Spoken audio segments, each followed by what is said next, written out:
Bu bir yarışmaysa rakibinin eksiklerini tespit etmem gerekiyor. Allah, affedersin. Günlerde tabii. Ha? Bu kararı tamamen katılıyorum.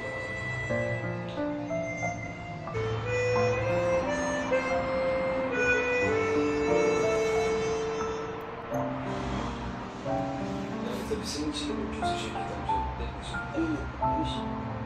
Ben de böylece iki genç asistana sahip olurum. Ben tümden razıyım. O zaman sabah erkenden işte öğreniriz. Evlenirim o zaman. Ben sana öğretirim, ben biliyorum. Kararlarını için hemen kabul ettin peki. Dur. Sen acele etme. Çok hoş geldin. Bu sene bizim iş için soruyor. İyi akşamlar. Hoş geldin. Güle güle. Yarın görüşürüz. Görüşürüz.